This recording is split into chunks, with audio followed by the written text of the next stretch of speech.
అందరికీ నమస్తే. నేను నా రావణ్ పార్ట్ 57 స్టోరీ చూసేద్దామండి. నువ్వు చెక్ చేయాల్సిన అవసరం లేదు గడిచిపిల్ల, నీ పుణ్యమా అని మాలో నిజంగానే మార్పు వచ్చిందంటూ అక్కడికి వచ్చారు రాజేశ్వరి గారు. ఆవిడ మాట విన్న దేవ్ నందుకు దూరం జరిగాడు. నందు ఆవిడ దగ్గరికి వెళ్ళి, ఏమో అమ్మమ్మ గారు, మిమ్మల్ని అంత తేలిగ్గా నమ్మలేం సుమి. అసలే మీరు రాణి రాజేశ్వరి గారు కదా, నేనంటే నాకంటే గడుసు అంది. మొన్నటి వరకు నేను కూడా అలానే అనుకున్నాను, కానీ నువ్వు నాలో ఉన్న అహాన్ని చంపేశావు. ఆస్తి అంతస్తుల కంటే మంచితనం మానవత్వం ముఖ్యమని నాకు అర్థమయ్యేలా చేశావన్నారు. అబ్బో, అమ్మమ్మ గారికి బాగానే జ్ఞానోదయం అయ్యింది. మీలో ఇలాంటి మార్పు నేను కోరుకున్నాను, కానీ ఆ మార్పు కోసం మిమ్మల్ని కొంచెం బాధ పెట్టాల్సి వచ్చింది అంది నందు. నన్ను క్షమించండి అంది నందు. నువ్వు క్షమాపణ చెప్పడం ఏంటమ్మా, నువ్వు అలా చేయడం కూడా మా మంచికే కదా. ఇకపై మా వల్ల నీకు ఇలాంటి ఇబ్బంది ఉండదు. నాకు గంగా వాళ్ళు ఎంతో, నువ్వు కూడా అంతే అన్నారు రాజేశ్వరి గారు. రుద్ర కోసం ఇంటి వెనుక ఉన్న గుడిసెలోకి వెళ్ళిన గంగ అక్కడ అతను కనిపించకపోయేసరికి బయట పని చేస్తున్న పాలేర్ని అతని గురించి అడిగింది. రుద్ర పెద్ద చెరువు పక్కన ఉన్న పొలానికి వెళ్ళాడని చెప్పాడతను. గంగ తన కాళ్ళకు చెప్పులు లేవని విషయం కూడా మర్చిపోయి వెంటనే పొలానికి పరిగెట్టుకుని వెళ్ళింది. రుద్ర పొలంలో ఏదో పని చేస్తూ ఉన్నాడు. దూరం నుండి అతను చూసిన గంగ, రుద్ర అని గట్టిగా పిలిచింది. రుద్ర చేస్తున్న పని ఆపి వెనక్కి చూసి, అమ్మాయి గారు ఏంటి ఇక్కడికి వస్తున్నారనుకుని అక్కడ పని చేస్తున్న వాళ్ళని చూసి, ఈ రోజు నా పని అయిపోయింది, మీరు ఇక వెళ్ళండి అన్నాడు. వాళ్ళు వెళ్ళేసరికి గంగ అక్కడికి వచ్చి రుద్రాన్ని గట్టిగా హక్ చేసుకుని, మన పెళ్ళికి నానమ్మ ఒప్పుకున్నారంది. అమ్మాయి గారు ఏం మాట్లాడుతున్నారు మీరు, ముందు నన్ను వదలండి, ఎవరైనా చూస్తే బాగోదన్నాడు రుద్ర. ఏయ్ మొద్దు, ఇంట్లో మన పెళ్ళికి ఒప్పుకున్నారని చెప్పాక సంతోషంతో నన్ను దగ్గరకు తీసుకోవాల్సింది పోయి ఇంకా దూరం జరగమనడానికి నీకు మనసెలా ఒప్పుతుంది?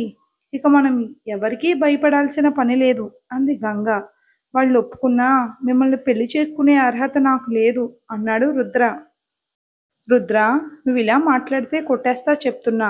మనం పెళ్లి చేసుకోవడానికి మన ప్రేమకు మించిన అర్హత ఇంకొకటి లేదు. ఇంకేం మాట్లాడకుండా బుద్ధిగా నా మెళ్ళో తాళి కట్టు అంది గంగ. రుద్ర ఏం మాట్లాడకుండా సైలెంట్గా ఉండేసరికి, ఏంటి ఏం మాట్లాడావు?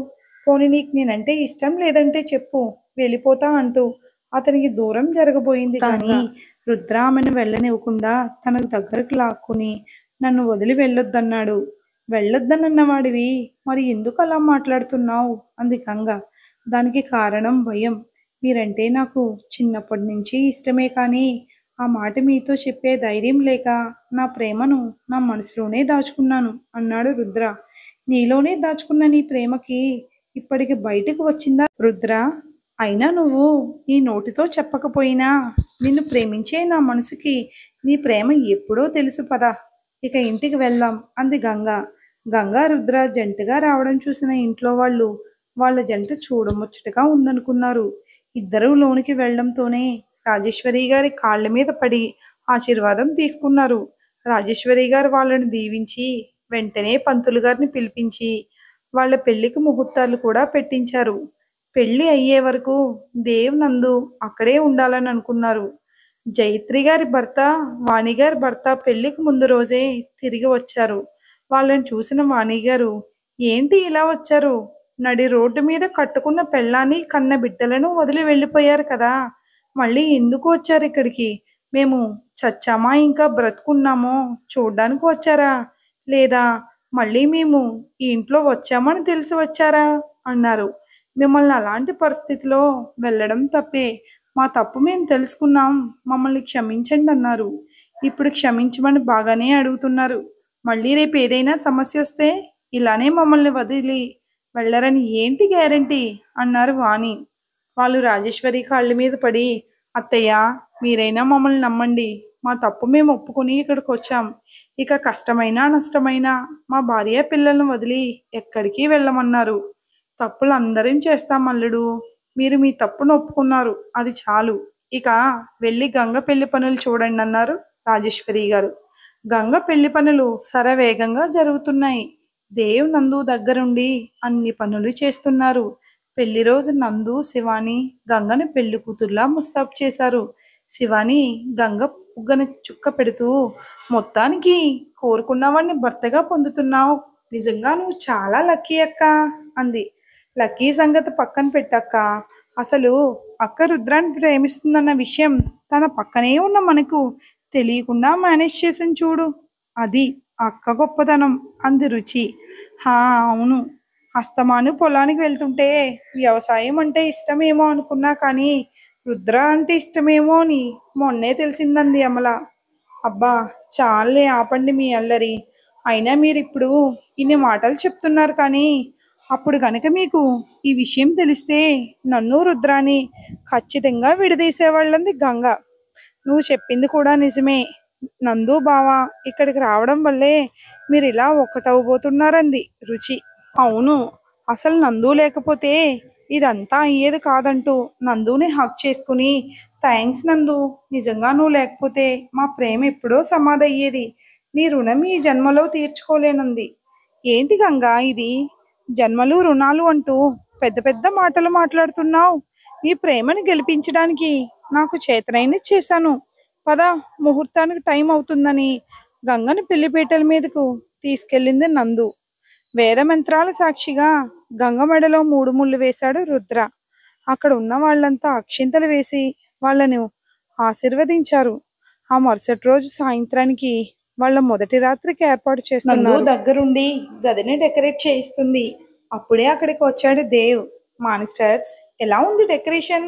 మంచం మధ్యలో ఉన్న ఆ హార్ట్ సింబల్ ఎలా ఉంది అంది నందు.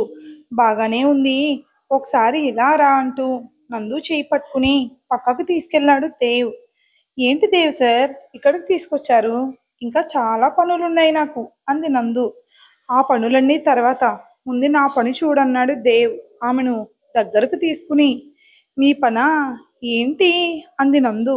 అర్థం యాక్ట్ చేయకు, నీకు అర్థమైందని నాకు తెలుసు. నిన్న పెళ్ళైన వాళ్ళకి కూడా మొదటి రాత్రి అయిపోతుంది. నేను మాత్రం ఇంకా పెళ్ళైన బ్రహ్మచారిలానే ఉన్నాను అన్నాడు దేవ్. ఓహో, అయ్యగారు ఆరాటం ఇదా? ఒకసారి మన గదికి వెళ్ళి చూడండి, మీకే తెలుస్తుంది అంది నందు సిగ్గుపడుతూ. తన మాటలు అర్థమైన దేవ్ ఈ విషయం ఇప్పుడా చెప్పేదంటూ దేవ్ నందుని ఎత్తుకుని గదిలోకి తీసుకెళ్లాడు. వాణి, నందుని దేవుని పిలుచుకురా, దంపతుల తాంబూలం తీసుకుంటారన్నారు జయత్రి గారు. అమ్మా, ఇంకెక్కడ నందు, వాళ్ళు గదిలోకి వెళ్ళి డోర్ వేసుకుని గంట అయింది. ఫస్ట్ నైట్ వేలకైతే వాళ్ళు ఎందుకు గదిలోకి వెళ్ళినట్టు అంది రుచి. రుచి మాటలు అర్థమైన జయత్రి గారు, ఏయ్ అవన్నీ నీకెందుకు, మీరు ఇక్కడ ఉంటే ఇలాంటి ప్రశ్నలే వేస్తారు. మీరు జానకి అత్త వాళ్ళ ఇంటికి వెళ్ళండి అని శివాని వాళ్లను అక్కడి నుండి పంపించి గంగను కూడా గదిలోకి పంపించారు. గంగను చూడగానే రుద్ర మంచం మీద నుండి లేచి నిలబడ్డాడు. గంగ అతని దగ్గరికి వెళ్ళి అతని కాళ్లకు మొక్కబోయింది.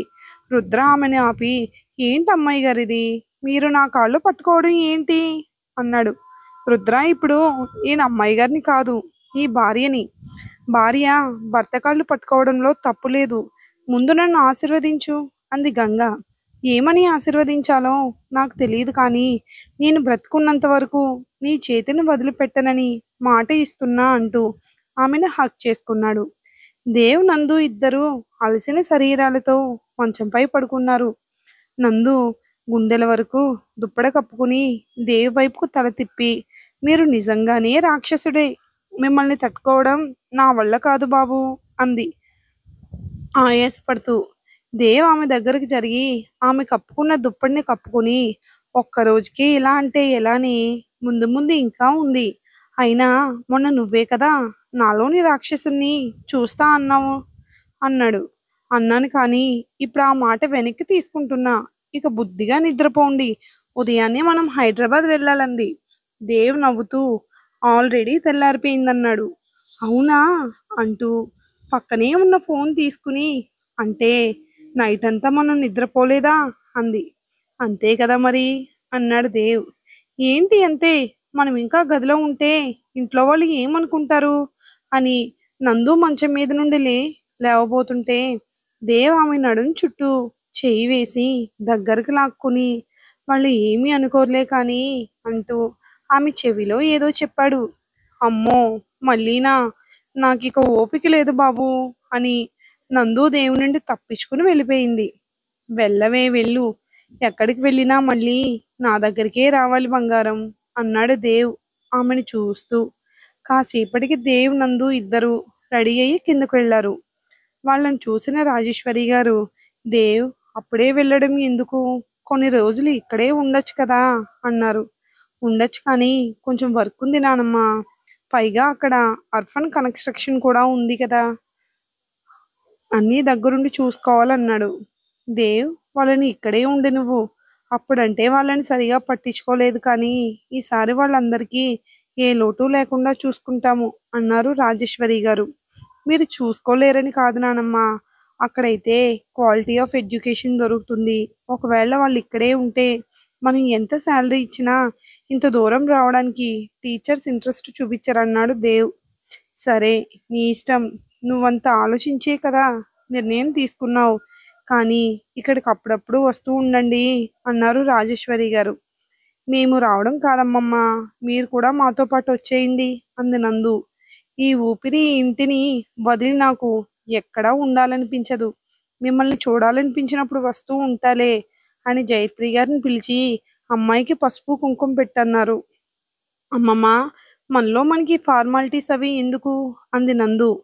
ఇంటికి వచ్చిన ఆడపిల్లకి పసుపు కుంకుమ పెట్టడం మన సాంప్రదాయం, ఇలాంటివి కాదనకూడదన్నారు. సరే అమ్మమ్మ, సాంప్రదాయాన్ని నేను మాత్రం ఎందుకు కాదంటాను అంది నందు. జయత్రి గారు నందు నుదుటను కుంకుమ పెట్టి చీర సారే పెట్టి సాగనంపారు. గంగా, రుచి, అమలా, శివాని నందును హక్ చేసుకుని, ఎందుకో తెలియదు నందు, నువ్వు వెళ్ళిపోతుంటే మాకు ఏడుపు వస్తుందన్నారు.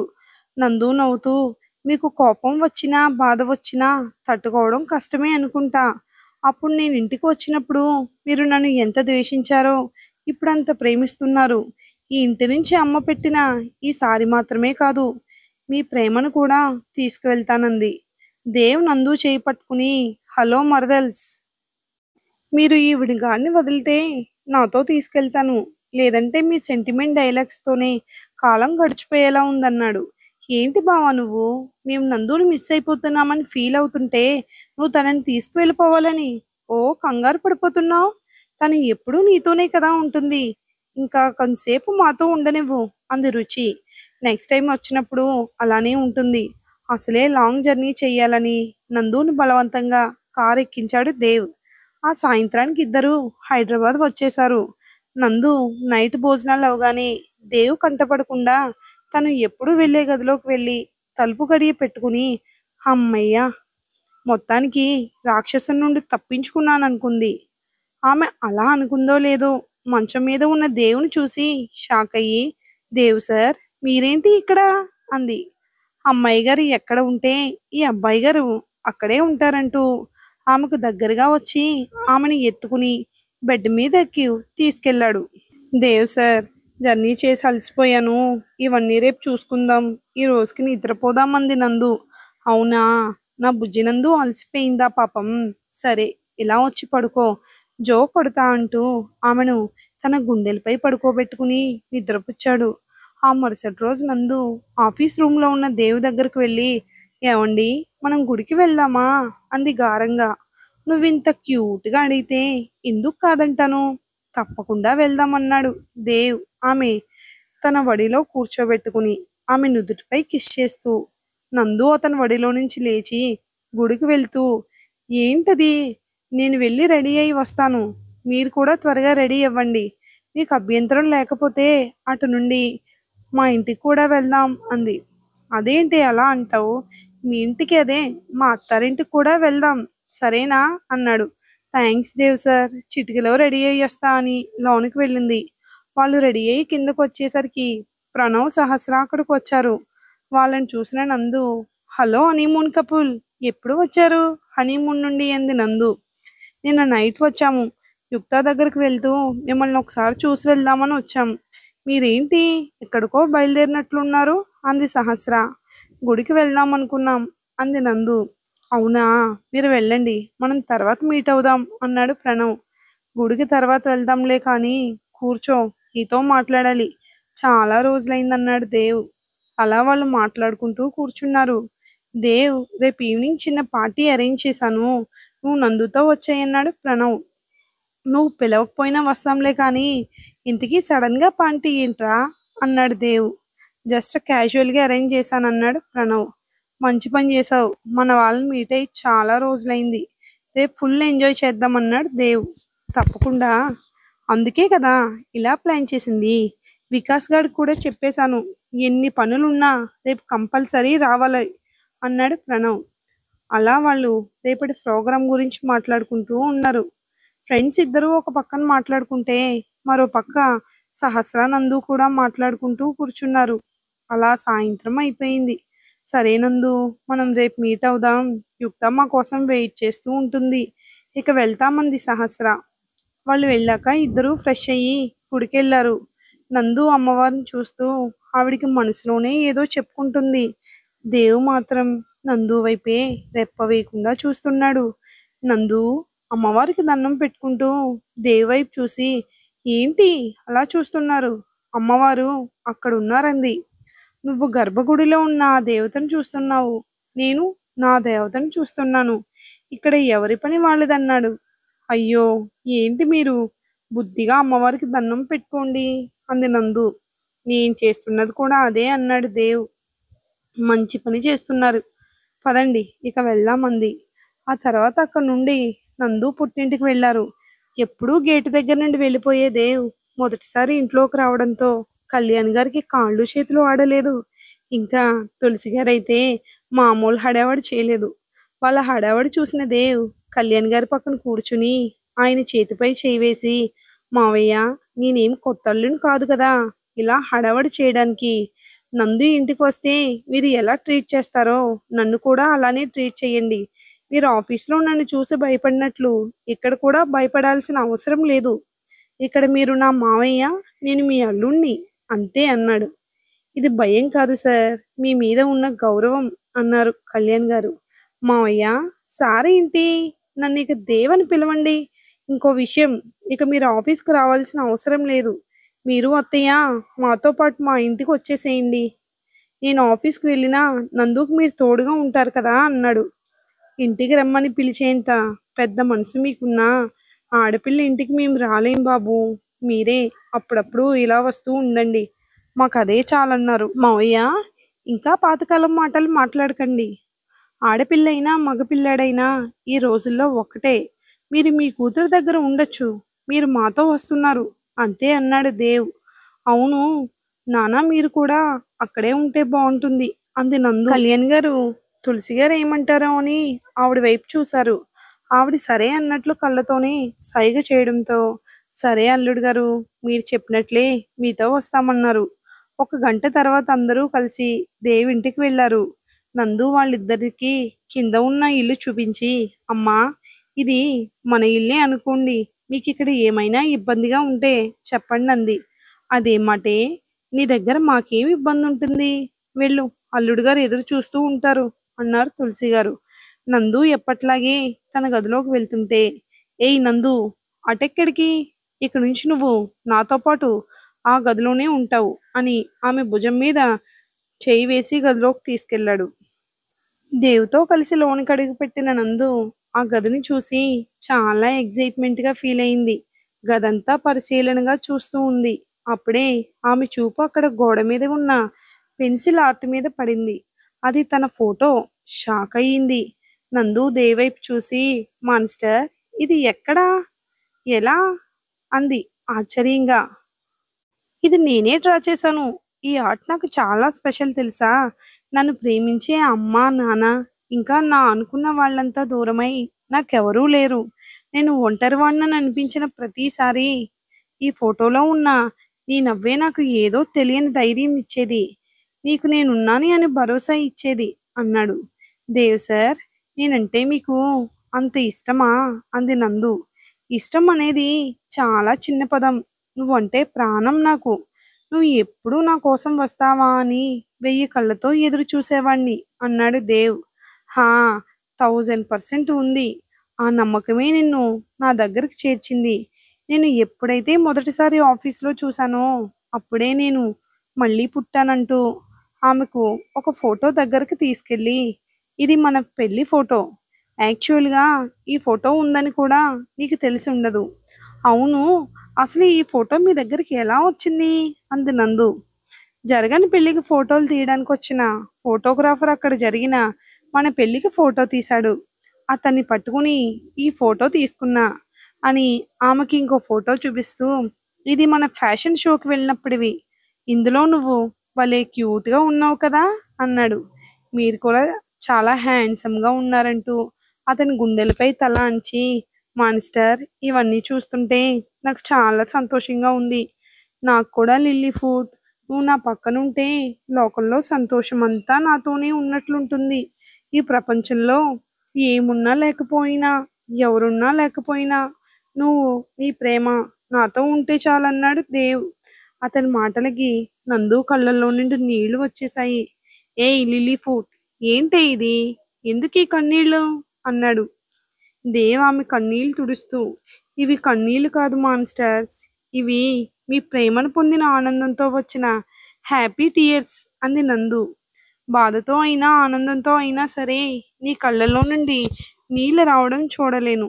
అయినా బెడ్రూమ్లో రొమాన్స్ తప్ప ఇలాంటి ఎమోషన్స్ ఉండకూడదు.